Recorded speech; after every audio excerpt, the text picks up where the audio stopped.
Good afternoon. Welcome to the regular council meeting in the Township of Whitewater Region for Wednesday, May 18th, 2022 at 4:46 p.m. As we gather, we would like to acknowledge on behalf of council and our community that we are meeting on the traditional territory of the Algonquin people.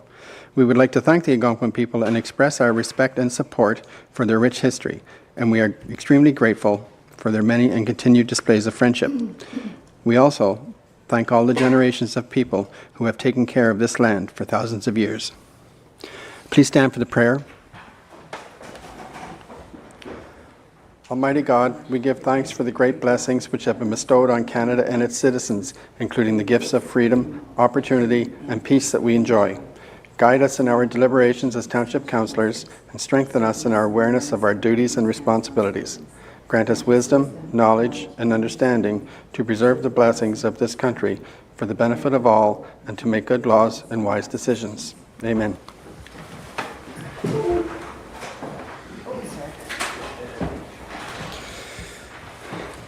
So at this time, I would ask if there's any declaration of interest for this evening.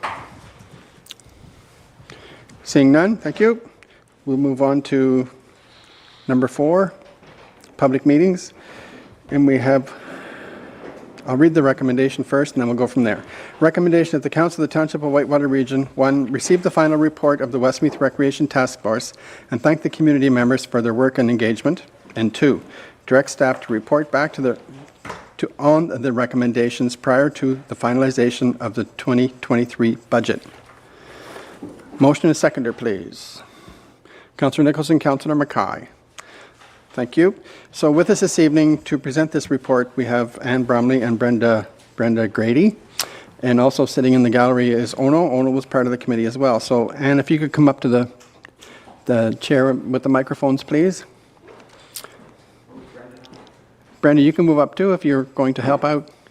Brenda loves I'll come to support her. Just if you want to speak, you have to make sure your microphone is green. Okay, so it's just a push button.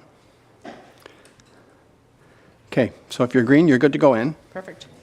All right. Well, thank you very much for the welcome. I would like to take the opportunity right now to thank the council for having the foresight to organize this recreation task force to provide the opportunity for community engagement in the future of recreation in our area. So that was a really positive step. One of the things we recognized as we did this, that if you want engagement, you have to allow discussion, and people have to be able to have their input and say. We'd like to thank Mayor for fitting in all of our meetings, Neil for shaping the committee. That really helped give us some direction. We were a very diverse committee, both of age and experiences. And thank you to Rob for keeping us on track, guiding us, and providing key bits of information, usually stopping us in our tracks. And the other thing I've learned is nothing is easy. It looks like it should be easy, but nothing is easy. And so I give you credit for your jobs that you are here on council, because there should be an easy solution to everything, but yet there is not. There is 50,000 pieces of paperwork and regulations. But on the flip side of that, I have learned that a garbage can, a picnic table, and an outhouse make people very happy. Easy solutions. So, we want the community to shape the future of recreation in our area, and we realize that times are changing and the wants and the needs will change. But the things that don't change is our need to interact with others, and our hall fills that vital role and is so needed in our area for recreation. So one of the key things we hope you'll continue to do is maintain your strong connection with the WDRA, because they really do help provide a direction in the recreation in our area. All right, we can probably flip to the next page there. And the next page. All right. And so this is just a reiteration of all the other people who put some time into our committee and the people that we consulted. So I hope you noticed that there's a very wide range for us of people that we worked with to try and collect their thoughts and inputs. All right, we can skip to the next one. So one of the things we did going back to that community input was we did a survey. It was mailed out to houses that had basically a Westmeath postal code. We learned two things. One, there's a lot of people that think they live in Westmeath that don't have a Westmeath postal code. Oops. And we did actually get a very significant return on these. Rob, with his statistics, tells us that this was an excellent return on the survey, and the reliability is quite strong on the results. So our focus, as you can see, the areas of the strength were our community hall. People like to walk. They love the community events, and the Westmeath Provincial Park came to light a bit more, and I'll touch on that a bit later. Our key findings, people do like the amenities and they like some programs. Hockey still remains the most popular organized sport.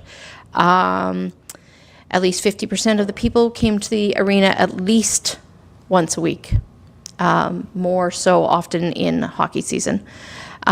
People tend to go from our area to Pembroke for their next choice of recreation if they can't get it in Westmeath. Okay, so we prepared this very simple, sweet, small document for your, reading pleasure when you're really bored. But thankfully, there are the Coles Notes versions in here that make it a little bit simpler. So looking at the different recommendations that we wanted to highlight, again, we come back to the continue to provide in-kind and financial support for events and programs. If we can get the people to organize it, it's really key that we can support those people. We have learned basically if you build it, they will come. So people were interested in darts. Peter Etche built the dart things, and off we go. We have a dart league. Pickleball started up again, back at it. One of our young people, Sherry Etche, returned home from school. She was looking for something to do, liked ball. She threw out a thing to her friends. How about we have a pickup ball night? 20 kids showed up Friday night, and they're going to come do every Friday night pickup ball. And that's that sort of group that doesn't have anything to do. They're over 18, but sort of under the 25. So it was great to see that. So anything we can do to support somebody with an idea, it's fabulous.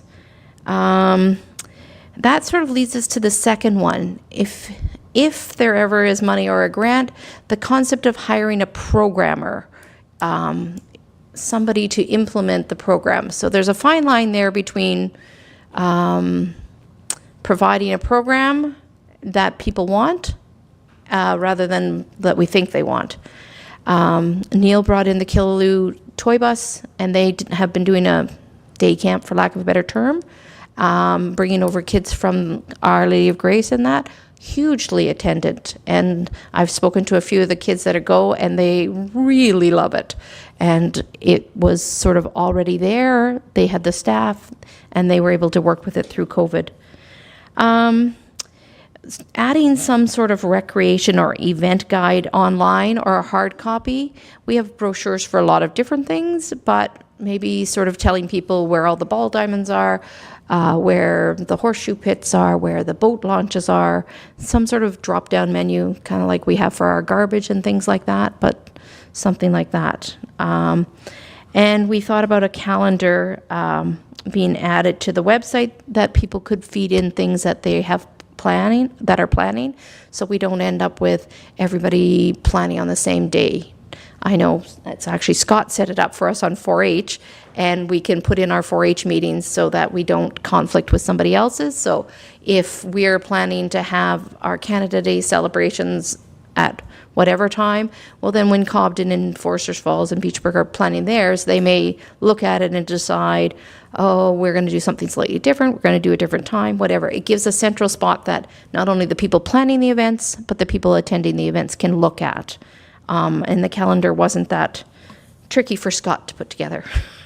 For me, very hard. So those were sort of some of the key recommendations there. We did wander into the delicate area of arenas. We're all still alive because we didn't have a lot of discussion on that. And basically, people want to know that we value the arena, we realize that it's an important part of the communities, and that before anything gets decided, there will be more consultation and more discussion. Mothballing that slab is not a good idea. Whether it not be an ice surface eventually way down the road, there's something we can do with that area. So that piece is vital to keep, and we really hope that it'll stay as an arena for a while because it's in pretty good shape compared to some of the equipment, for lack of a better term. Should we go down to a one arena model, we really feel there needs to be a lot of discussion at that point, and you will all need much tougher skin for all the communities. Change is never easy for any of us, says the woman who had to wade through Westmeath Public School closing. As Mike watched me, I sulked for the first year at Beachburg. It took me a while. So change does come, but we need to feel heard. And then we also touched on the boat launches, which we also thought, this should be an easy fix, just dig out some of the silt and we're off to go. Yeah.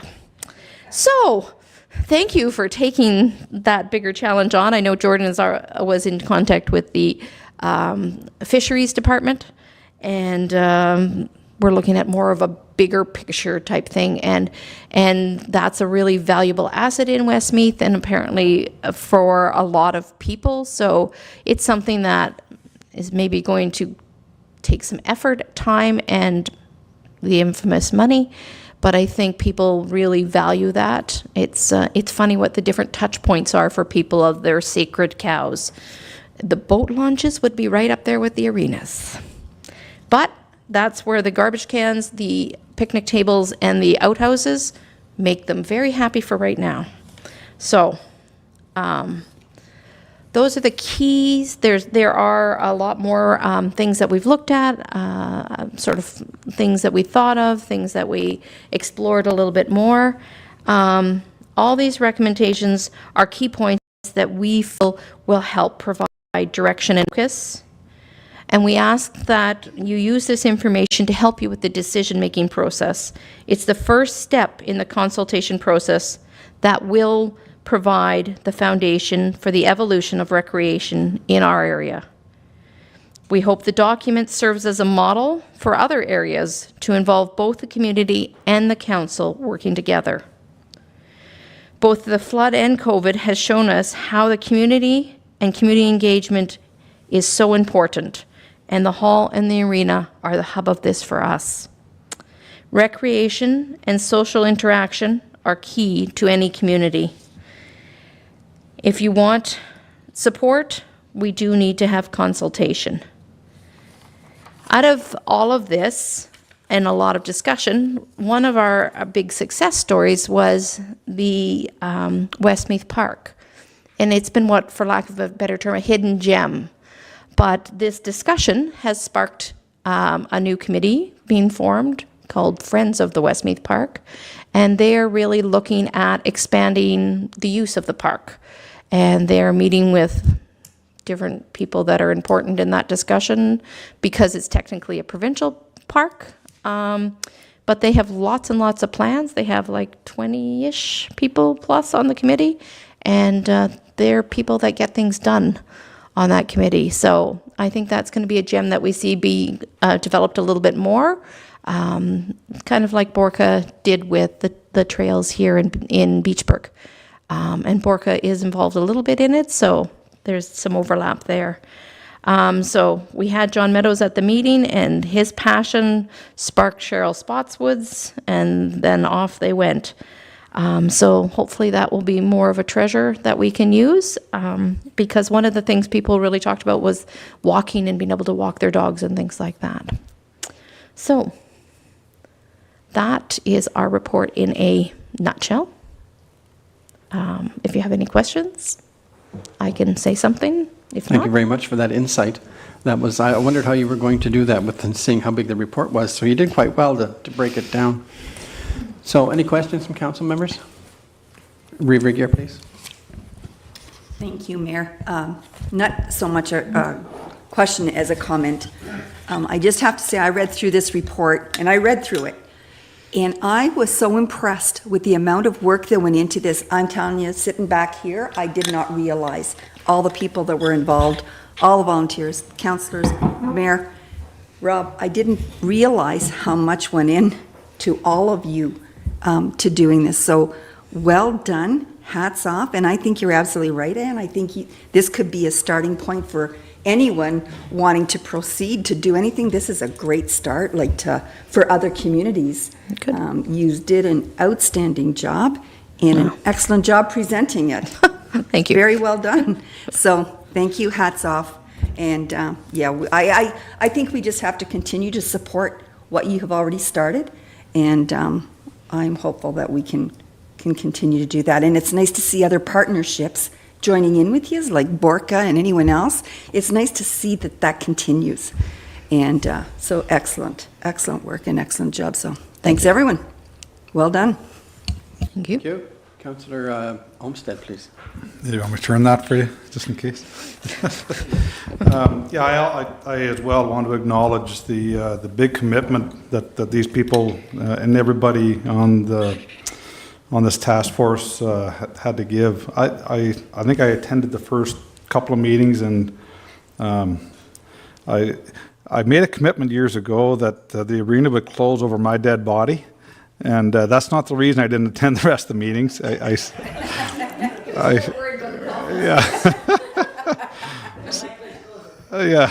So I couldn't commit the amount of time, and this, obviously looking at this report, it was a huge undertaking for people to just attend the meetings, as I know the meetings weren't half hour, an hour long either. So a big commitment from you guys for your time. So much appreciated. Thank you.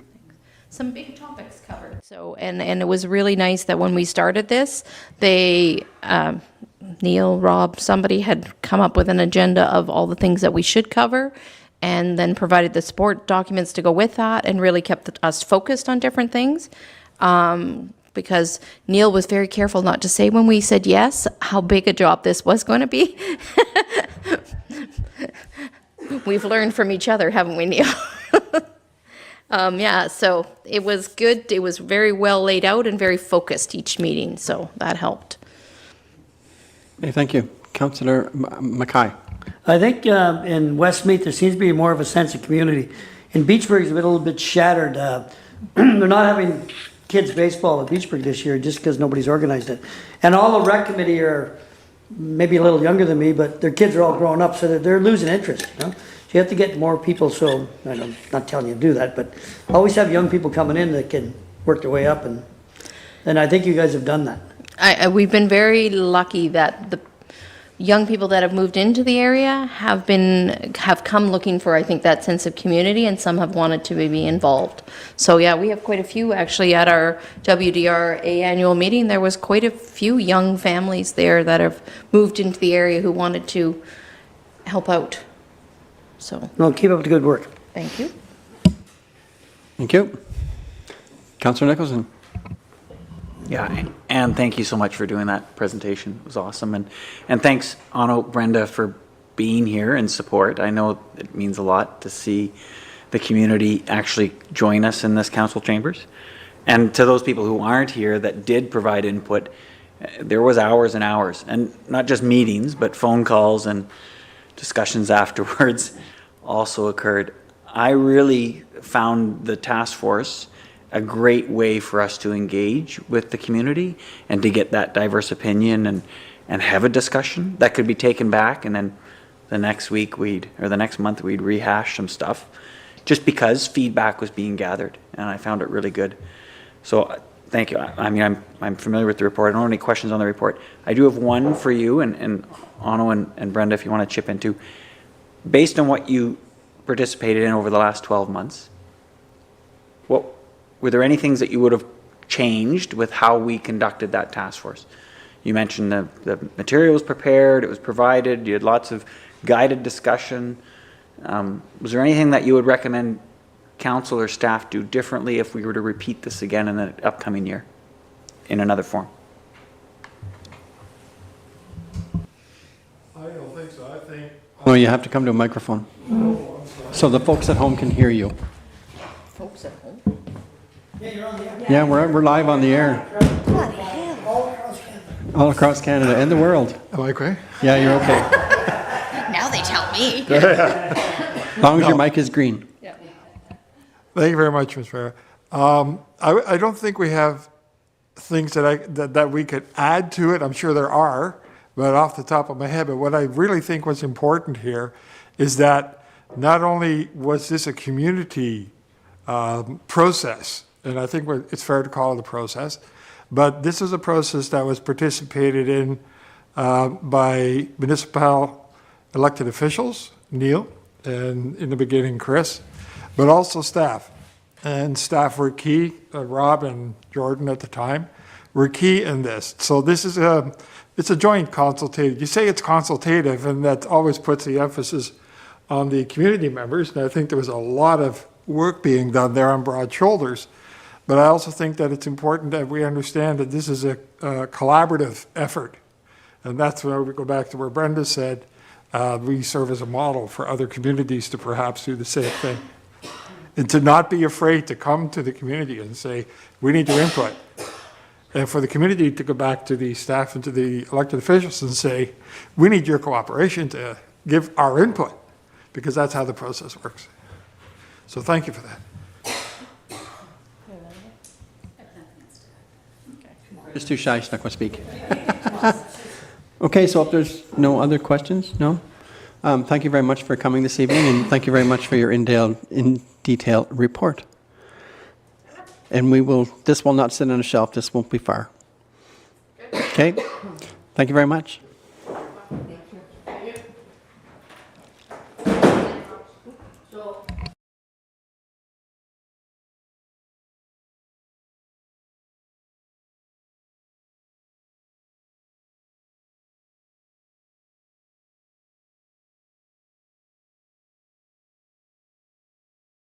Okay, council members, all in favor of receiving this report? Carried, thank you. Now we move on to announcements. Revigger? No, I have nothing at this time. Thanks. Cindy. Councillor Olmsted?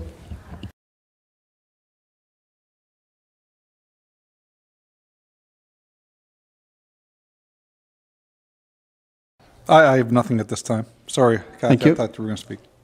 Councillor Mackay? Nothing at this time. Councillor Nicholson? Yeah, I do have an announcement. Oh, you have another one to... No, go ahead. We'll finish with you and then... Okay.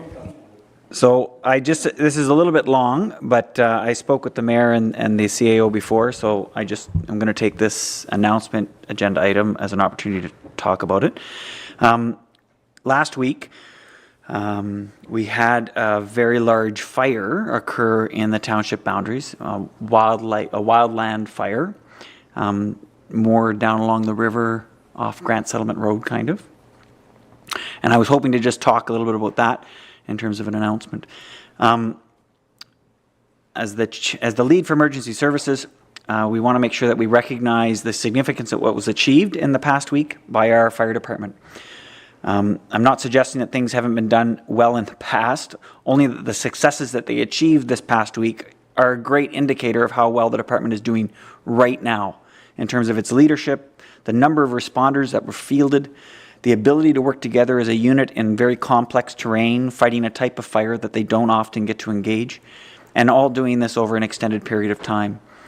And I believe that we as a council need to recognize this, make sure that the public is made aware of the incredible department that they have protecting them, and ensure that the council continues to support the department in its efforts to self-improve. So some facts about this fire that the fire chief relayed to me, that there were over 700 man-hours distributed over 4 days to fight this fire. Like, that's a tremendous amount of of man-hours, that over 50 of our firefighters deployed on scene at one time for 7 hours just to get it under control. Again, very significant. 10 acres were affected. None of these areas were accessible by vehicle and included elevations of over 400 feet to draw water over cliffs and through forest. The fire was contained just before another 10-acre softwood plantation could be affected. If this had been unsuccessful, the containment had been unsuccessful, we would have lost another 10 acres, which would have been a substantial impact. The communications required relay posts in order to communicate across the different elevations. We had drone support provided by the Kowalski family that confirmed the fire location and its movement. We had local landowners provide side-by-side vehicles to help move equipment. We had the MNRF crew lead there who advised didn't have to deploy crews simply because of what we were able to achieve internally with our own guys. So overall, I think this was an excellent demonstration of our Whitewater Fire Department capability, and I'm looking forward to seeing what they can continue to do in the future. So thank you to our fire department. Not to mention they gave up their Mother's Day dinner. Reverger? Thank you very, excuse me, thank you very much, Mayor. I just want to congratulate one of our own here in Whitewater Region, Cindy Jameson. She was recently with the Ottawa Valley Tourist Association. She won the the Marilyn Alexander Tourism Championship Award, and that is a huge award. And what an outstanding job that she has done. And so I just want to congratulate her on that. She's certainly such an active member in our community. You know, she's got her own business going there, and she's involved with the cycling and tours and everything else. So hats off to her, job well done, and yeah, so I just wanted to pass that on. So great job, Cindy, on behalf of all of council and the mayor, for sure. Thank you. Thank you. Congratulations, Cindy. Okay, now we move on to 6.1, business retention. Recommendation that the Council of the Township of Whitewater Region receive this report for information purposes with an update on the survey and completion for the business retention and expansion project. Motion and seconder, please. Councillor Olmsted and Councillor McKay. Thank you, and this goes to Scott, please. Thank you, Mr. Mayor. So this is just an update on the business retention and expansion project. This project has been ongoing starting in October, with the survey portion starting February 1st. Due to the feedback and the results coming in, we did extend the deadline for the survey collection until April 24th. So we did extend it to almost 3 months. But we did have great results and great feedback from it, so we're quite happy with those results. And I just want to go over the kind of the preliminary numbers that came in and some of the early data, while I'm currently kind of deep diving into the data, and we'll present a final report later in the year. So just some basic business statistics. According to OMAFRA data and Statistics Canada data, there's 402 businesses in Whitewater Region that are registered with a kind of a national North American industry code. So that was our base number of the number of businesses we were trying to reach out to. As a result, we were able to contact through either phone, email, or direct mail 356 of those businesses. So we were able to personally contact 88% of all the registered businesses that we were that have been registered with Statistics Canada at some point. Of those, we had 175 farm or ag-related businesses and 181 businesses that were listed as non-agriculture related. So not quite 50-50 mix, but a very close. We actually have, as of today, we have 81 different businesses that have completed the survey to some capacity. And 74 of those businesses completed it to 100% capacity. Some businesses didn't complete the full survey, but 74 of the businesses did, which gave us over a 20% success response rate The average survey response rate being closer to 10%, so we're quite happy with the 20% response rate. This survey also gives us, with that 20% response rate, gives us a confidence interval of 95% with a 10% margin of error on this data. So this data will be a fair representation of the businesses in Whitewater region and their responses. A couple of highlights. 77% of all business owners rated Whitewater region as a good or an excellent place to do business. 52% of the businesses surveyed are planning on some sort of expansion, whether it be staff or area, within the next 2 years. So within the next 24 months, 52% of our businesses are looking to do some sort of expansion. And 94% of business owners and people surveyed as part of this rated Whitewater region as a good or excellent for overall quality of life. So going forward, there will be a kind of a task force retreat in June, which will be presenting all of the data that has been analyzed by myself and my volunteers.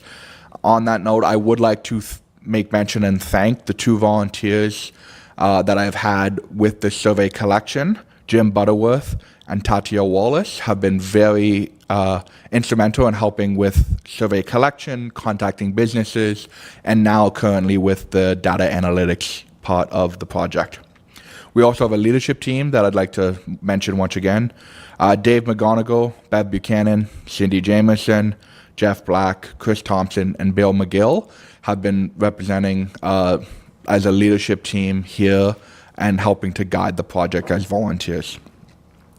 Going forward, we'll be working with OMAFA for the data analytics. We have our meeting in June and then a final report coming to council near the beginning of August on the final findings of the Business Retention and Expansion Program. There is 2, you'll find attached to this report just some preliminary data. There is 2 that I want to bring out, and they're both at the end of the 2 pie charts. The one is the industry breakdown, which you should see on the screen now. So we actually had a fair mix. We had product and manufacturing response of 5%, food productions and sales of a 7% response rate, tourism and hospitality ended up with a 12% response rate, agriculture was 16%, other is 18%. Now, this other is representative of businesses that felt they fell into 2 major categories, or businesses that felt that they did not fall into any of these categories. On the next page, you will see the printed numbers, the printed letters of what the businesses claim they fell into as reported as other. And then finally, our biggest chunk being retail and services. Now, retail and services covering everything from construction labor or electricians and plumbers to storefront retail as well. So that being the biggest chunk at 41%. Finally, the last graph I want to mention is the survey respondents by postal code. Whitewater region is a very big and diverse region with lots of small communities, and I wanted to make sure that the businesses of those communities were represented. All businesses, all communities got a chance to represent themselves. So I am very proud of this result. Cobden at 36 does have the largest percentage, but we see almost 20% of respondents were from Beachburg, 15% from Westmeath and the La Paz area, 13% from Foresters Falls, and 14% from the Pembroke. Now, this is by postal code. These are businesses located within Whitewater region. They're just broken down by the postal code address. As mentioned in the report just before mine, there was some people in the Westmeath area that do have an address that is listed as a Pembroke address, even though they're well within Whitewater region. And then finally, 3% from the Haley Station area. That's all for this preliminary report, and if I have any questions, I'm more than happy to answer them. Okay, thank you. That's quite a report. And I've never actually seen the postal codes down in a chart like this. I know that it's quite diverse, especially when you get out of Beachburg and into Pembroke and you go 2 miles another way, what you think is Westmeath, and it just doesn't make sense sometimes how I guess it was the way the horse went. I have no idea. The way they set up some of these lines for postal codes just doesn't make sense. But yeah, a big portion of the township is actually under Pembroke.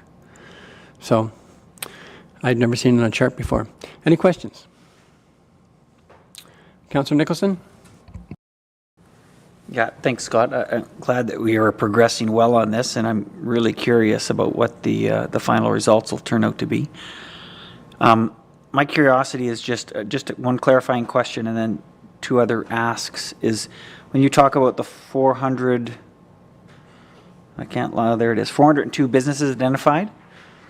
That includes all sizes of businesses in Whitewater. So that includes any business that has basically registered as a business with Ontario and then thus with Statistics Canada. So that might miss a couple of people operating out of their home or anything like that. Now, as part of the survey, we did try to contact any of those businesses that we were able to find through whether they had a website or social media, anything listed in the Whitewater, we did try to contact them. But that 402 base number is businesses that are registered with either with a tax number or registered as a corporation within the boundaries of Whitewater region. Yeah. Okay, good. My curiosity would be if it is possible to understand or appreciate the returns from different classifications of business. So if we had significantly large businesses providing certain feedback versus the sole proprietor, egg, or smaller retail businesses providing different recommendations, just so that we have some context as to what might be motivating those recommendations or feedback. Do you know what I mean? So it's not just one great big... Of course. So as part of the data breakdown that I, myself and my volunteers are working on, we're breaking it down into specifically 3 major categories. We're breaking it down by industry. Mm-hmm. So if we're looking for a trend, like if there's a certain industry that is all reporting like a positive or negative in that area, we want to report on significant findings that way. We're reporting a breakdown of by community. So if there's a certain businesses in a certain community that feel they have an issue or weakness or something they like addressed, we want to break down the report that way.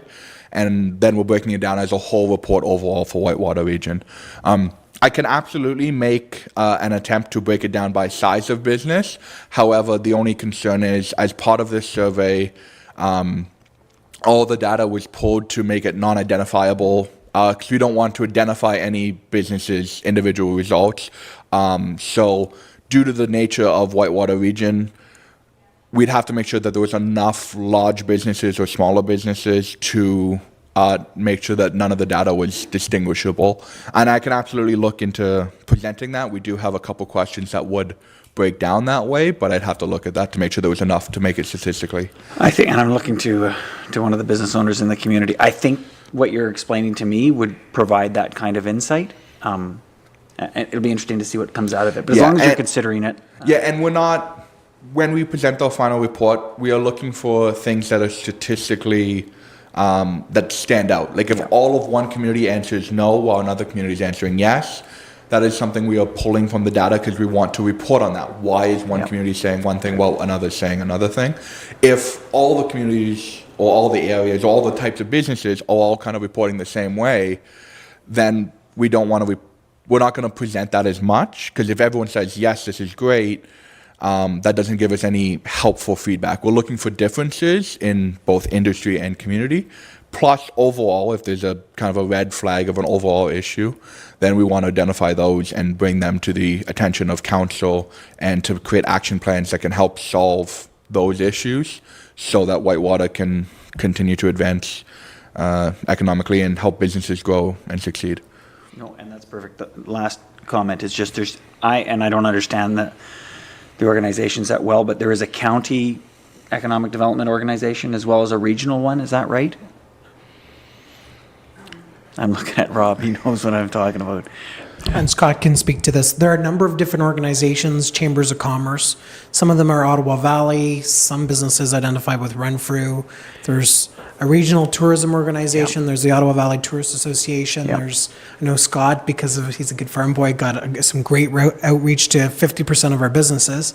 So there are a number of those groups. And so the data, I think, the way they're analyzing it will give us some kind of insights on where to focus, and then pull in those associations or pull in those resources and build them into our processes from there. But a lot of groundwork doing the formal BRNE versus just having an outreach officer who's calling businesses. Yeah. This is a tried and true format through a MAFRA that we were funded for through a RED grant. So I think Scott is aware of some of those industry associations, and then I'm sure will be part of the follow-up report. Yeah, no, and that was I know with your leadership team, I just wanted to see if we had those county and regional persons providing maybe advisement at the end, or however you wanted to. So, just to as give us- part of the OMAFRA program for the BRNE, this task force retreat that I have mentioned is coming up in June. The invites will be actually going out next week for that.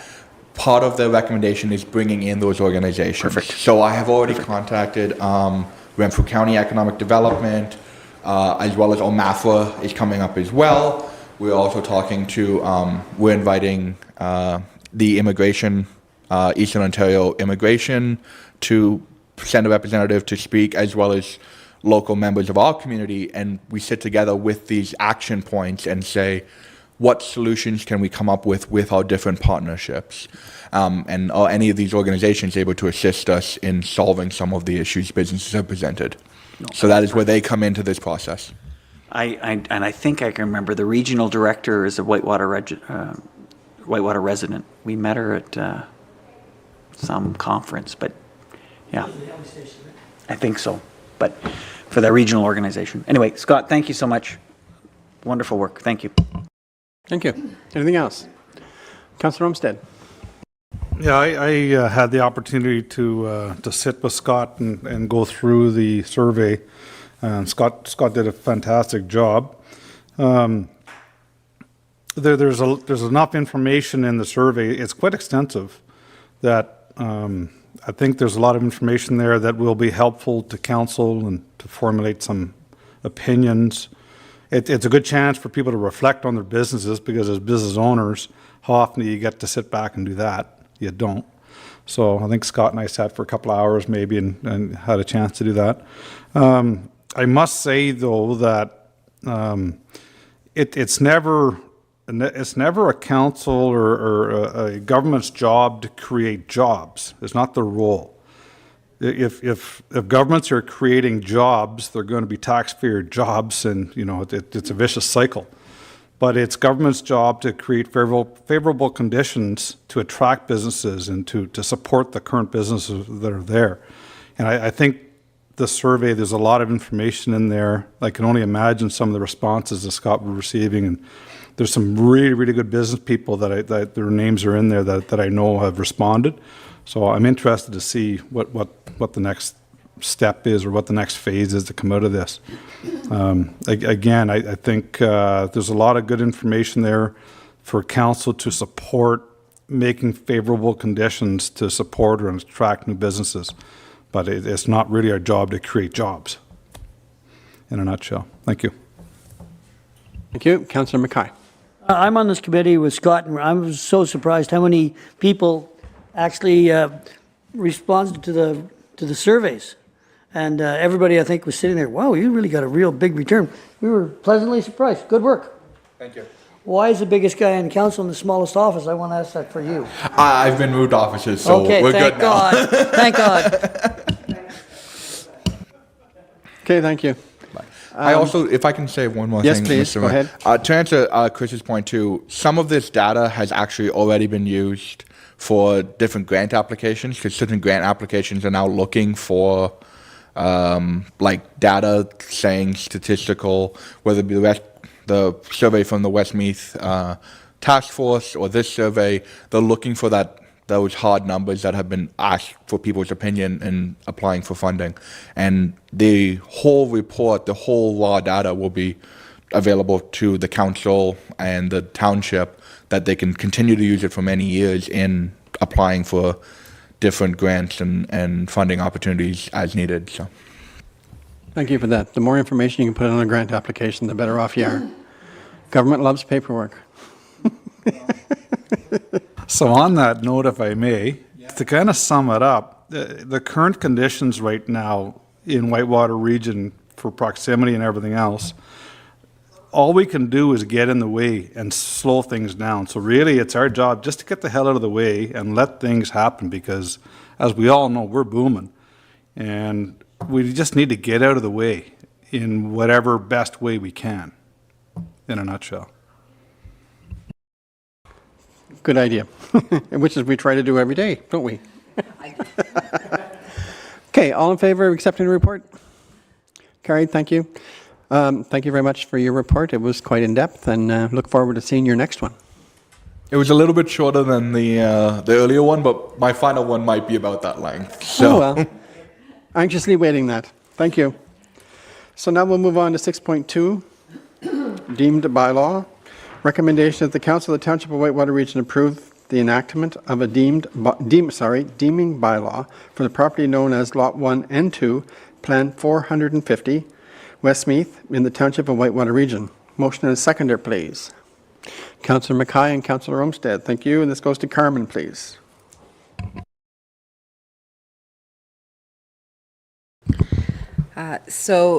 This is, what had happened was the applicants, and I'll scroll down to the map, sorry, and try to do.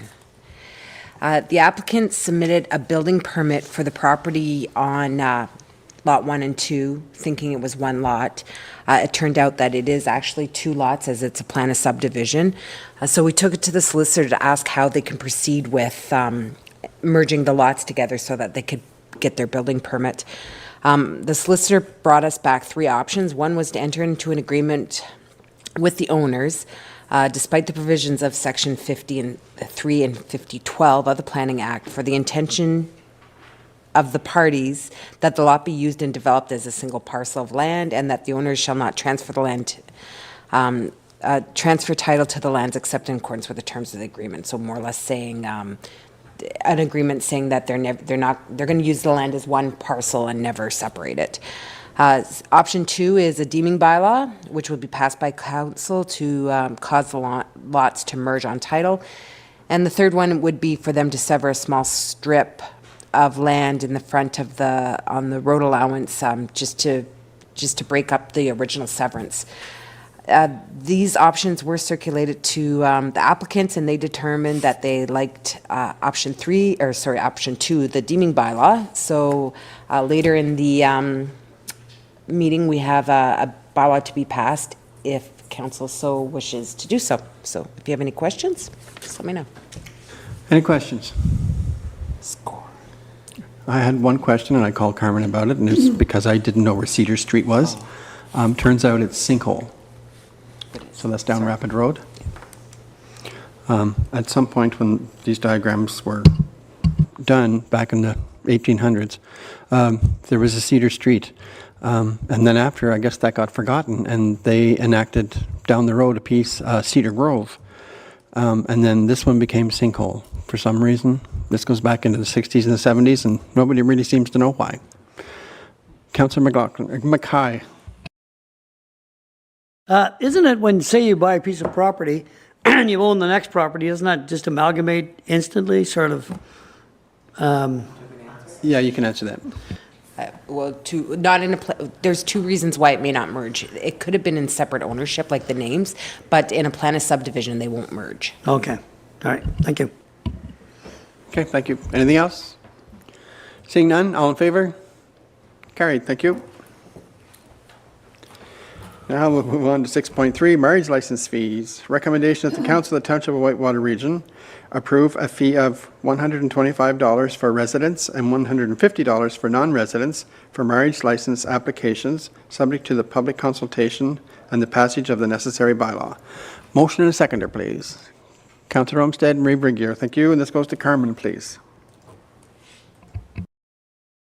Okay, as you remember, in the March meeting, actually last year, I put together a report about issuing marriage licenses. Finally getting around to doing this. It's been a long year, but in order to, we have to pay for the licenses up front. So this is one way of recouping some of our costs. So I am suggesting that marriage licenses, $125 for residents, $150 for non-residents. This is keeping with other municipalities. To purchase the one license from the division registrar is $47.50, so this'll take care of any admin fee we have. If there's any questions?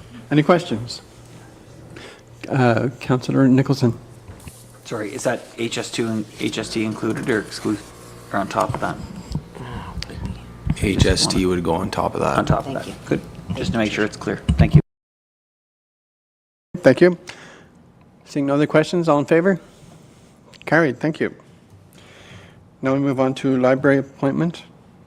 Recommendation of the Council of Township of Whitewater Region approve the appointment of Karine Groulx to the Whitewater Region Public Library Board. Motion and a seconder, please. Councillor Mackay, Councillor Nicholson, thank you. And this goes to Carmen again, please.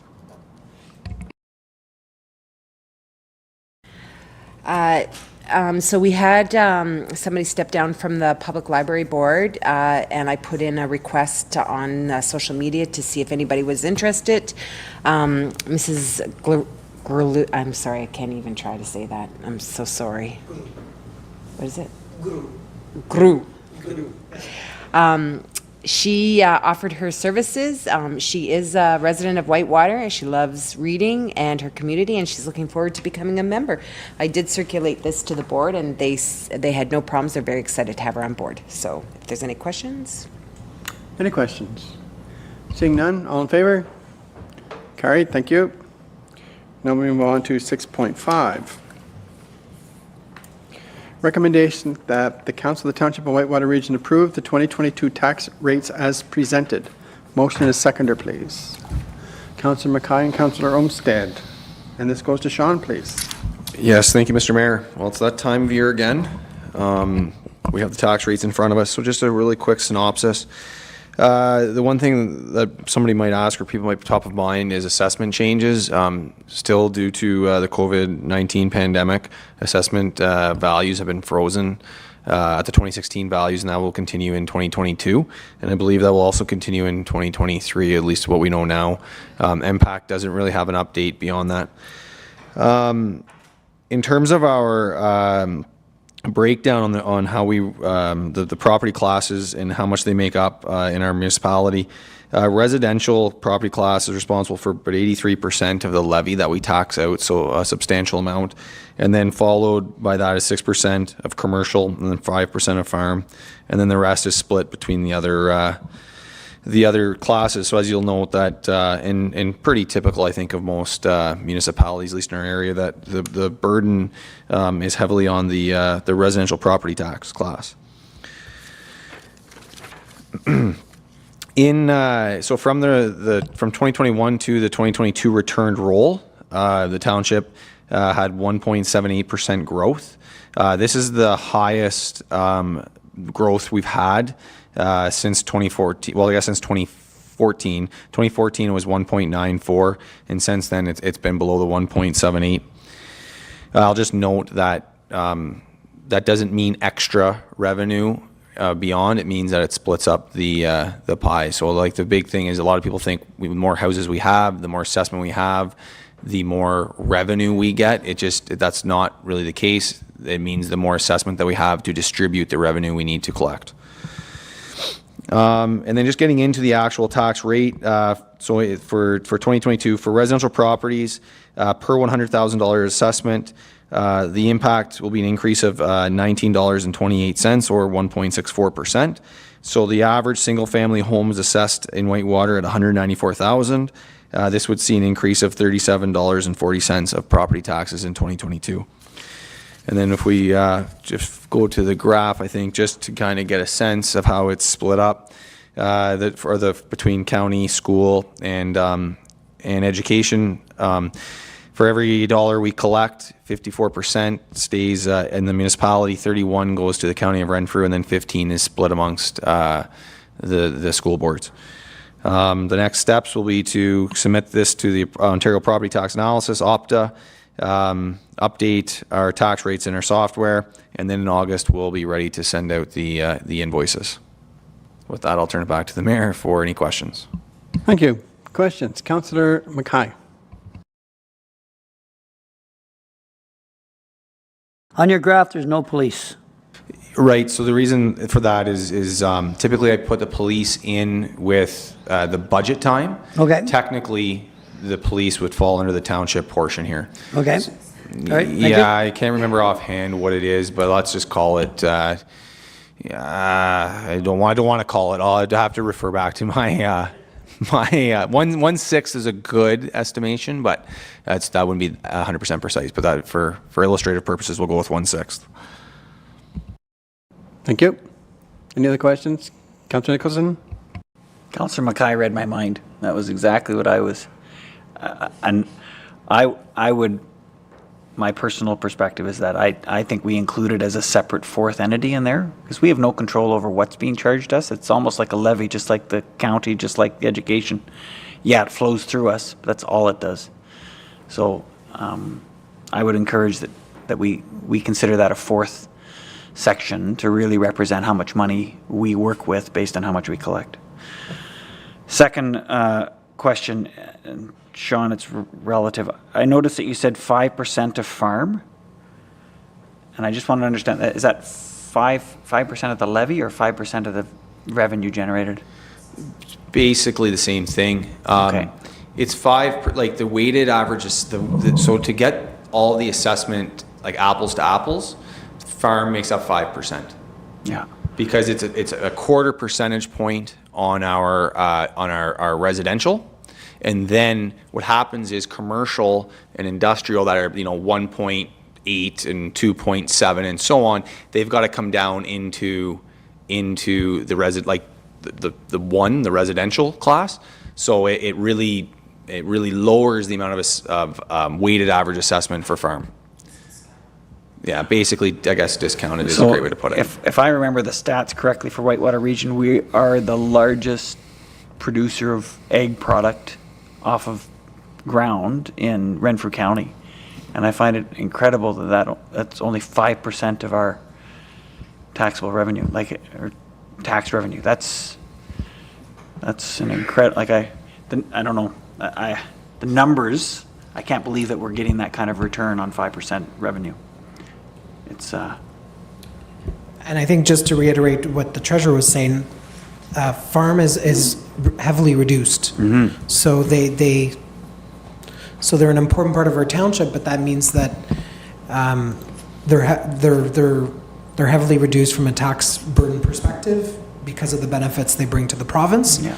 And some would argue that the OMPF funding that we get at $1 million is to offset that, or is that for policing, which is, we get $1 million in OMPF, policing costs us about $1 million, but then there's also the farm at 25% of the total. So residential pays 100%, farm pays 25%, but the assessed value of those properties are much more, and they bring a benefit to the province and the county. So I think what Sean is saying, the 5% is what they bring into the total, but yeah. But that's a good council orientation slide that the treasurer will work on for the new council to explain how assessment works. I think it's good for the population to know as well.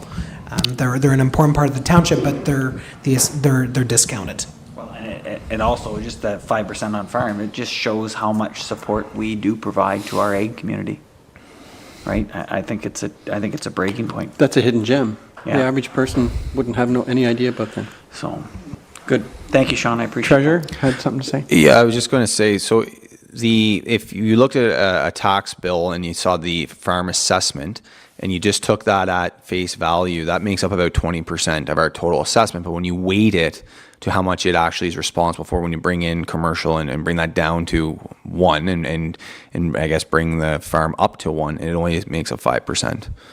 So it's heavily discounted. Okay, thank you. Councillor Mackay? Well, you just realize that a lot of the farmland, you're not even getting the service. There's, other than the road, the land along the road, the rest of there's no service. Not that we need service, but all it is land. And there's good roads that we can get to that land, but there's nothing in there. Just land. Land or crops, right? Right. Feed Canada. Yahoo. Yeah. Keeps us going. Councillor Olmsted?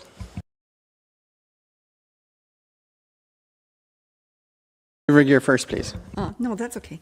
Thanks, Mayor. No, just a comment regarding the impact. I've got a concern.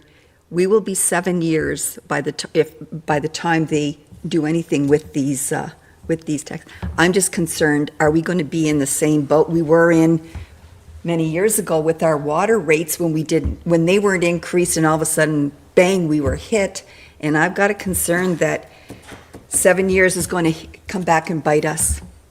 But I mean, it's beyond our control. We can't do anything about it, but I think we just have to be very aware that it's coming, that it could come, so. Well, the pandemic affected that too, because they weren't going door to door, and they'd stopped, so they're Yeah. back on the road again, but Yeah.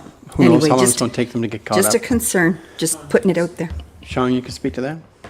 Yeah, and that is a common, I think, a common theme. But I think we have to realize is that in likely, if I could say bluntly, is there's probably going to be, in that sense, there's going to be some people that are going to benefit, some people that are going to not benefit. But the reality is the way that the property tax system works is our levy is still going to be just our levy, and it's still going to be distributed amongst all of the taxpayers. And regardless if I own a house and my assessment's at $250,000, in 7 years down the road, it is now at $1 million. Well, that's relative to everyone around me. And so, yes, some houses probably are going to see, for whatever reason, if they're newer or whatnot, they might see a larger increase in assessment compared to maybe their neighbor, but that's still that it's all going to be relative to each other around them. So it's not extra revenue, but it will just mean that the calculation moves all at the same rate, if that makes any sense. So it's that if Rob and myself each have a house, I have 300, if I'm 250, he's 300, I'm $1 million, he might be 1.2 or whatever that ratio is. Can't do it off the top of my head. It's still going to mean that there's probably going to be responsible for the same proportion of the tax bill. So, but I do agree there is a big concern around what is going to happen with the assessments in terms. But at the end of the day, like Reeve said, we have no control. It's the Ministry of, I believe it's Ministry of Finance. Could be wrong, but I believe it's Ministry of Finance that has frozen those assessments. The only thing I would add, Mr. Mayor, is that last time this happened, certain classes saw an increase. So when I was in Navan back in the day when this happened, my increase was 5%, but the City of Ottawa generally went up 7%, so my taxes went down. But if the average was 7 and my assessment went up 9%, my taxes went up 2% because of it.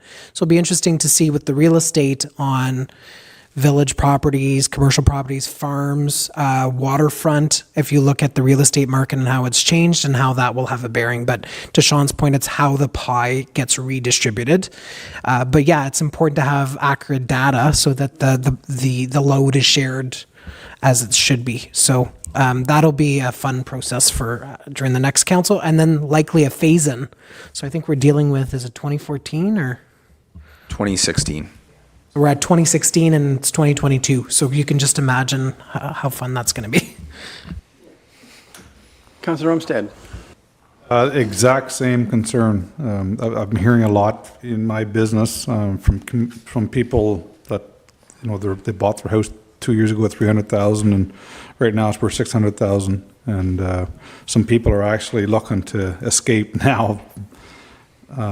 But big concern in the community for assessment issues. Does affect people with fixed income per se, people retired, and that number doesn't change when it comes in the mailbox, but yet when your impact comes on your taxes, they've gone up. So our hands are tied. Any other questions? Okay, all in favor of the report? Carried, thank you. Now we move on to 6.6, delegations for AMO, sorry. Recommendation of the Council of the Township of Whitewater Region receive this report for information purposes as it relates to delegation requests at the Association of Municipalities of Ontario, or AMO, conference to be held August 14 through 17, 2022. Motion and seconder, please. Councillor Nicholson, Councillor Mackay. And this goes to, who does this go to? Goes to Rob, please. Thank you, Mr. Mayor. So it's an excellent opportunity, and we've had many delegations, and I think it's served us well on some of the funding we've been able to receive. And there'll be a new government. So regardless of the color of who wins, there will be a new cabinet. And so there may be new people in new seats. So it's important to take the opportunity to do so. So the requests this time involve ongoing files. So natural gas expansion program, we found out from the minister that phase 2 of funding will be released. And I know we worked with MPP Akabuski's office last time about expanding natural gas. So that remains a priority. 2 delegations regarding our seniors. One with the Ministry of Health. Our community needs assessment spoke to some key items in terms of serving our seniors and working with community partners to do so. And also the Minister of Seniors and Accessibility in terms of our request for seniors home support and active living funding. Ongoing efforts with the Ministry of the Environment, who we've met with kind of twice a year for the last few years. So some good news to let them know about the Cobden Agricultural Area Initiative and the findings of that were funded through grant funding, and the parliamentary assistant had provided a letter of support, so we want to let them know. We know that the Friends of Westmeath have been in conversation with the minister, so just relaying how that's a positive step, and then trying to get an update on Ontario Parks has also tried to open up provincial parks for day use and private business, so to get a sense of that for the Ottawa River Park. We'd like to thank the Minister of Municipal Affairs and Housing for all the municipal modernization program funding we've received. I think we got 6 grants over the last 3 years, and some of them in collaboration with other municipalities. So I think there's a good story to say and a thank you. And the other one, instead of going to infrastructure, we're going to try heritage sports, tourism, and culture. And that's about the Astrolab Community Center project that will be shovel ready. And we're looking for some funding. So just to reiterate the importance of the project and the importance of allocating another round of cultural and recreational funding. So we'll try our hand at heritage sport, tourism, and culture. So this conference will be in person. Staff will assist with prepping the briefings. They're usually about 10 minutes in length, so any member of council that attends the conference will be included in the delegations.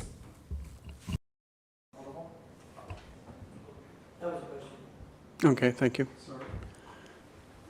Any questions? I'll come at a later date, I suppose. All in favor? Carried, thank you. 6.7, BAS and WDRA Agreements. Recommendation that the Council of the Township of Whitewater Region approve the entering into agreements with the Beachburg Agricultural Society and the Westmeath and District Recreation Association for the purposes of shared use of facilities. Motion and a seconder, please. Councillor Nicholson and Councillor Olmsted, thank you. And this goes to Rob, please. Just want to thank Jordan for his work on this. So I'm just bringing that forward. So we had an ongoing agreement with the Agricultural Society in Beachburg for many years. It expired during the pandemic, so we're just bringing it forward. We've talked about access to water on Ag Society lands, as well as the ball lights. So these are 2 costs that aren't related to the township, but the Ag Society can also apply for an events grant for the wonderful fair that they run. So that just clarified that. The agreement is essentially the same other than those 2 changes. This is good news for WDRA. You're hitting one of the recommendations of 38 was to enter into an agreement with WDRA to confirm their ongoing operation of the hall.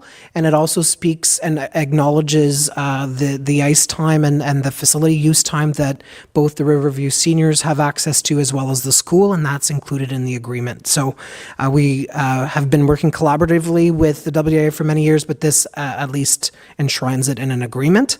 And these will be passed by bylaw, and we continue to have great relations with both organizations that do great work in our township.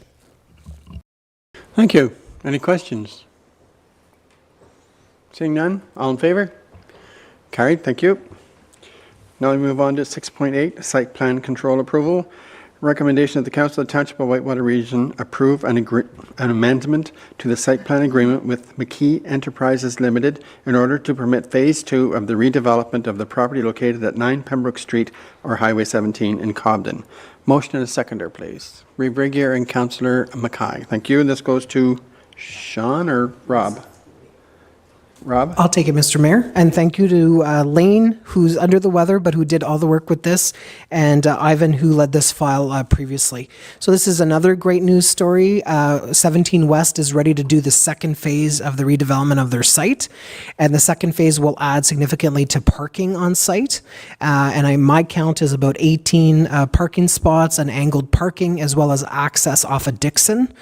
So it's a very busy site, but I stop there frequently for gas or Tim Hortons.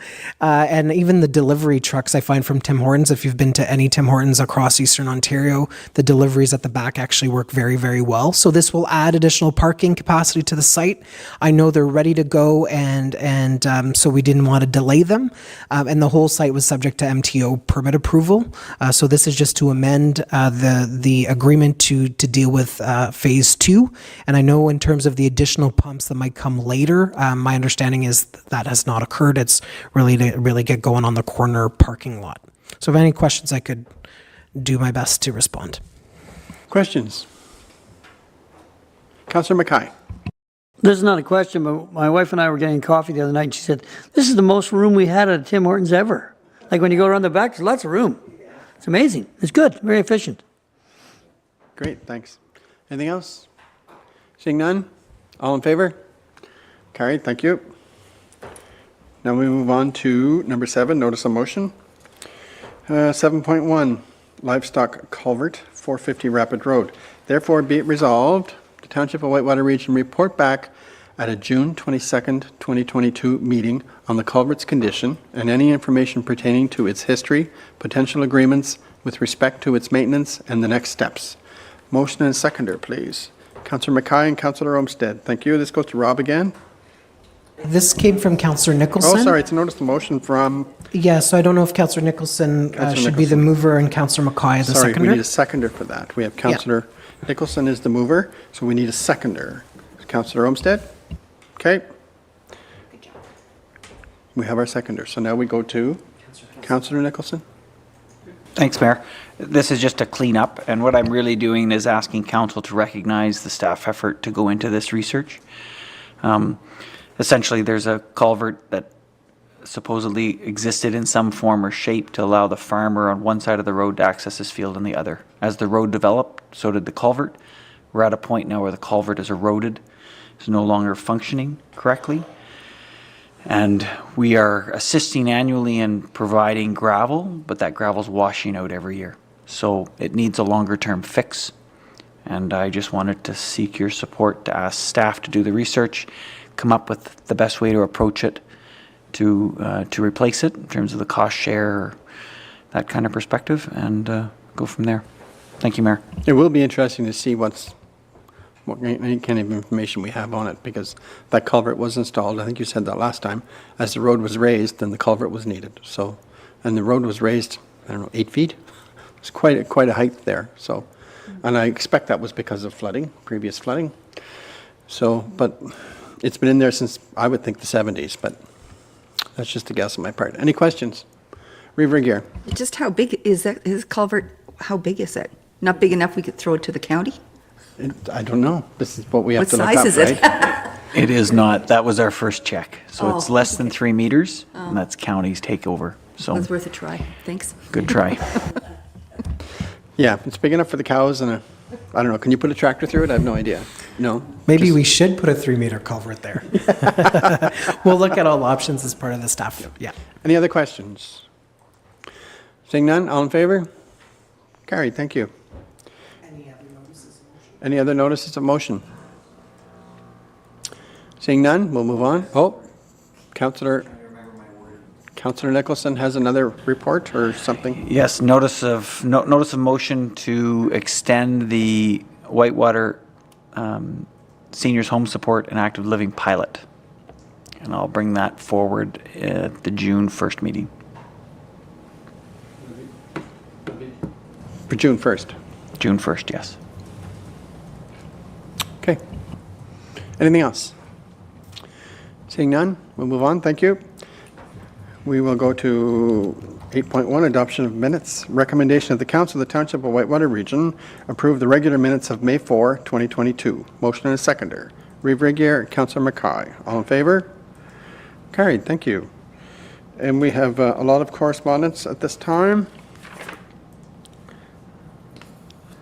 And then we move on to bylaws, 10.1. Recommendation be it resolved that the bylaws listed on the May 18th, 2022 agenda be taken as read and passed. Yeah. But this is the June meeting. No, it's not. Is it still May 18th? Oh, it is still May 18th. Wow, I was a month ahead. I thought it was a typo error. We'll read this again. Recommendation be it resolved that the bylaw listed on May 18th, 2022 agenda be taken as read and passed. Motion and seconder, please. Councillor Olmsted and Reeve Regier. Thank you very much. All in favor? For today, it'll be all in favor. Thank you very much. We are now out at 6:01. Thank you all very much on May 18th.